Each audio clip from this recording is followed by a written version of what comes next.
नमस्कार, मेरा नाम अनूप नारायण सिंह है और आप बिहारी खबर के डिजिटल प्लेटफॉर्म को देख रहे हैं। बिहार मंत्रिमंडल ने कई अहम फैसले लिए हैं और इन फैसलों को अगर पूरे विस्तार से समझा जाए तो कई विभागों में व्यापक पैमाने पर बहालियां बिहार में आने वाली हैं, जिसको राज्य मंत्रिमंडल ने हरी झंडी दे दी है। राज्य में गर्मी को देखते हुए भी राज्य सरकार ने जो नई नीति बनाई है उसमें काफी राहत देने वाली है। साथ ही साथ बिहार में पूर्व से चल रही कई योजनाओं में जहां वित्तीय कमियां थी उसे भी पूरा करने का संकल्प लिया गया है। राज्य मंत्रिमंडल के अहम फैसलों के बारे में बिहार के मुख्य सचिव ने पत्रकारों से बातचीत की और विस्तार से बताया कि क्या कुछ नए फैसले लिए गए हैं और किन किन विभागों में बहालियां आ रही हैं। देखिए इस वीडियो में पूरी खबर को विस्तार से। परिषद में 24 एजेंडों पर निर्णय लिए गए हैं। सबसे महत्वपूर्ण निर्णय मैं जानकारी देना चाहूंगा कि दरभंगा और पूर्णिया एयरपोर्ट में जो राज्य सरकार एयरपोर्ट अथॉरिटी के साथ एमओयू साइन करेगी उसके प्रारूप पर स्वीकृति दी गई है। दरभंगा हवाई अड्डा और पूर्णिया हवाई अड्डा, इन दोनों हवाई अड्डों में जो एमओयू हैं उसमें मुख्य रूप से ये बातें उल्लेखित हैं कि राज्य सरकार उसमें जमीन बिना इंक्रोचमेंट के उपलब्ध कराएगी। इसके कनेक्टिविटी 4 लेन से सड़क का मार्ग की कनेक्टिविटी देगी, बिजली पानी की उपलब्धता सुनिश्चित करेगी, जिसका भुगतान वे स्वयं करेंगे लेकिन उपलब्धता सुनिश्चित करेगी। शहरी क्षेत्र की जो मास्टर प्लान है उसमें से एयरपोर्ट का उल्लेख किया जाएगा और म्युनिसिपल टैक्सेस जो है वो 5 साल ऑपरेशन के 5 साल तक वेव करेगी। तो यह एमओयू के पश्चात जो निर्माण कार्य है अब आरंभ हो सकेगा पूर्णिया और दरभंगा हवाई अड्डा का। तो यह एक महत्वपूर्ण निर्णय है जो लिया गया है। पिछड़ा अति वर्ग एवं अति पिछड़ा वर्ग कल्याण विभाग के अंतर्गत संचालित अन्य पिछड़ा वर्ग कल्याण आवासीय +2 विद्यालयों में जो बहाली हो रही है अभी, जो स्नातक शिक्षक है, स्नातकोत्तर शिक्षक का जो अभी बहाली हो रही है, बहाली होने तक केंद्रीय विद्यालय के रिटायर्ड एवं नवोदय विद्यालय के रिटायर्ड जो हमारे टीचर्स हैं उनको बहाल कर उनका प्रयोग किया जाएगा पढ़ाने के व्यवस्था में। और जब रेगुलर बहाली हो जाएगी तो इनको हटा दिया जाएगा और उनके स्थान पर रेगुलर बहाली होगी। ऊर्जा विभाग का एक प्रस्ताव था जो समाधान यात्रा में भी चर्चा में आया था और लोगों की मांग थी। चंडी नालंदा में 2/50 MVA का क्षमता वाला 132/33 KVA का ग्रिड सबस्टेशन का निर्माण की स्वीकृति दी गई है। इसमें 129 करोड़ 75 लाख रुपए व्यय होंगे, जिसमें 20% राज्य सरकार देगी और 80% जो है 103.80 करोड़ राज्य सरकार की गारंटी पर विभिन्न बैंक से लोन लेकर निर्माण किया जाएगा। 7 निश्चय के अंतर्गत जो विभिन्न हमारे राजकीय अभ्यंतरण महाविद्यालय हैं उसमें वर्ग कक्ष में पुस्तकालय, कर्मशाला, प्रयोगशाला, छात्रावास, इन सब में जो उपस्कर लगेंगे उसके लिए मंत्रिपरिषद ने 150 करोड़ 40 लाख रुपए की स्वीकृति दी है। तो ये 37 राजकीय अभ्यंतरण महाविद्यालय में उपस्करों के लिए क्रय की स्वीकृति दी है। इसी प्रकार 45 राजकीय पॉलिटेक्निक एवं राजकीय महिला पॉलिटेक्निक संस्थाओं में भी 71 करोड़ 99 लाख रुपए व्यय की स्वीकृति दी है। तो दोनों जगह आपके उपस्कर का क्रय, जो लेबोरेटरी है, उपस्कर है, कंप्यूटर है, ये सभी का क्रय की स्वीकृति दी है। खान एंड भूतत्व विभाग ने NIC नेशनल इंफॉर्मेटिक्स सेंटर जो है उसको नामांकन के आधार पर integrated mining management information system, जो कंप्यूटर सिस्टम है, सॉफ्टवेयर है, जिसके माध्यम से पूरा माइनिंग व्यवस्था जो है मॉनिटरिंग हो सकेगा, उसके लिए 4 करोड़ 58 लाख 45 हज़ार 313 करोड़ का व्यय की स्वीकृति मंत्रिपरिषद ने दी है। यह नामांकन के आधार पर NIC को यह कार्य आवंटित हुआ है। राज्य के काराओं में और सुदृढ़ और सुरक्षा सुनिश्चित करने के लिए 238 अतिरिक्त लिपिकों के पदों की स्वीकृति की है। लिपिक और यहाँ पे क्लर्क के पद हैं जो इन जेलों में पदस्थापित होंगे, जिसमें निम्न वर्गीय लिपिक 139 हैं, उच्च वर्गीय लिपिक 50 हैं और प्रधान लिपिक 25 हैं। मद्य निषेध सिपाही संवर्ग में अब नए कर्मियों की नियुक्ति के लिए का रास्ता साफ हो गया है। इसके अंतर्गत 1218 पदों की स्वीकृति मिली है। ये ग्रुप सेंटर में रहेंगे, मतलब एक जगह स्थान पर सभी लोग रहेंगे। जैसे पटना ग्रुप सेंटर होगा, मुजफ्फरपुर ग्रुप सेंटर होगा, भागलपुर होगा, गया होगा, सहरसा होगा। तो इन ग्रुप सेंटर के माध्यम से जो डिप्लॉयमेंट है, रेड करने की व्यवस्था है और मद्य निषेध के विरुद्ध जो अभियान राज्य सरकार ने संचालित किया है उसको और बल मिलेगा और सभी हमारे स्थानों चेक पोस्ट में यहीं से डिप्लॉयमेंट होगा।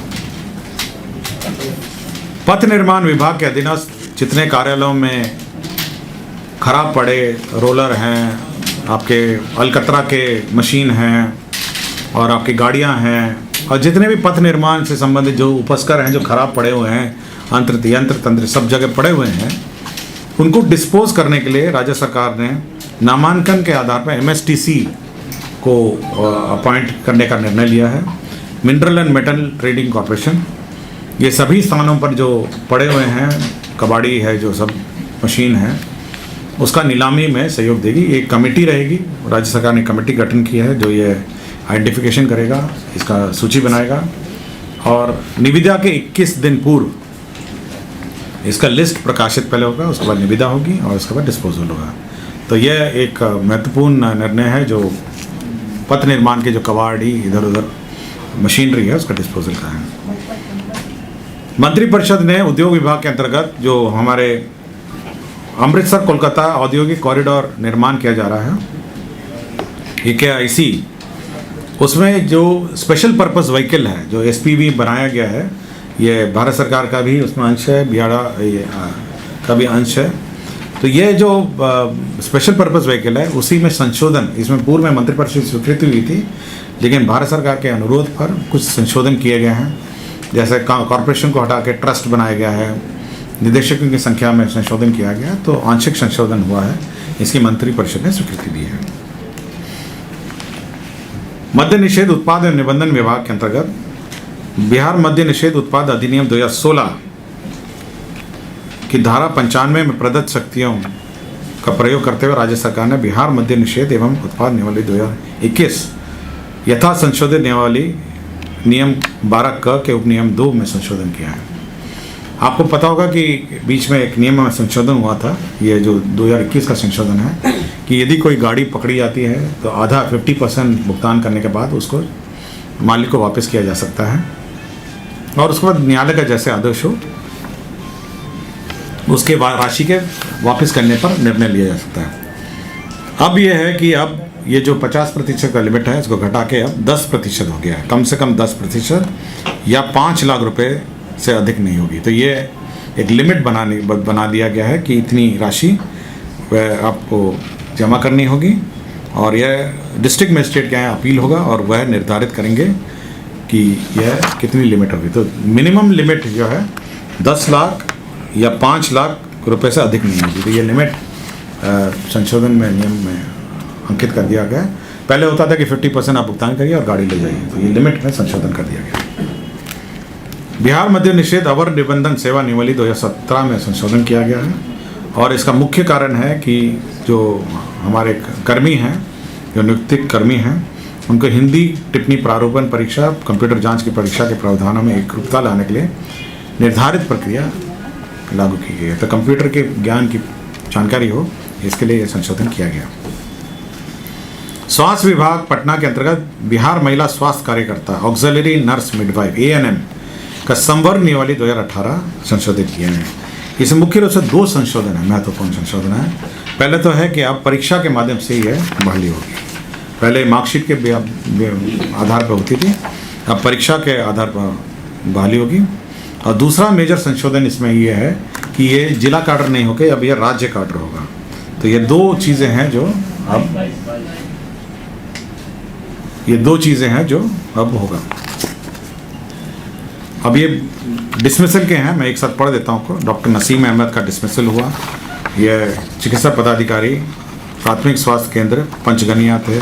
डॉक्टर सुमित कुमार थे, चिकित्सा पदाधिकारी अनुमंडल अस्पताल डेहरी थे रोहतास में। डॉक्टर मिथिलेश कुमार चिकित्सा पदाधिकारी सदर अस्पताल आरा में थे और डॉक्टर रंजन कुमार चिकित्सा पदाधिकारी अनुमंडल अस्पताल रजौली में थे। इन सभी को डिसमिस किया गया। उसका डॉक्टर श्रीमती अनीता कुमारी चिकित्सा पदाधिकारी प्राथमिक स्वास्थ्य केंद्र अरवल, यह भी डिसमिस हुई। तो ये सारे डिसमिसल के हैं। इसके अतिरिक्त एक ध्रुव कुमार है, तत्कालीन अंचल अधिकारी है, त्रिवेणीगंज सुपौल, ये सस्पेंडेड थे, इनको भी बर्खास्त कर दिया गया है। 15,000 घूस लेने के आरोप में यह डिसमिस हो गया। लक्ष्मी प्रसाद साहू हैं, तत्कालीन उप निदेशक, ये इनको डिसमिस किया गया था। न्यायालय के आदेश के आलोक में इनको इनका जो आदेश है निरस्त कर दिया गया है और इनको जो परिणामी लाभ हैं वो दिए जाएंगे।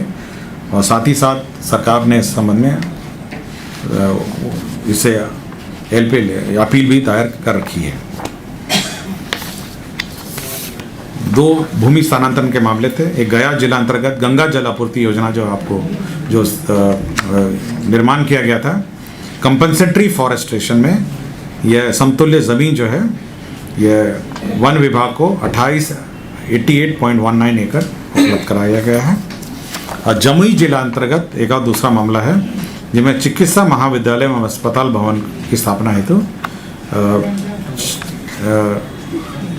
21.46 एकड़ एवं 5.54 एकड़ कुल रकबा 27 एकड़ भूमि उपलब्ध कराया गया। यही निर्णय थे और एक निर्णय था जिसमें एडवोकेट जनरल का जो मानदेय है वो निर्धारित किया। Mahavidya global school, education for new generation, जहां मिले आपके बच्चे को शिक्षा भी संस्कार भी। Co-curricular activities, yoga, e-library, play school, indoor games, sports, smart classroom, cricket academy और एक्सीलेंट एकेडमिक्स का परफेक्ट मेल। Registration open. Mahavidya global school, NH 139 near AIIMS, Phulwari Sharif, Patna.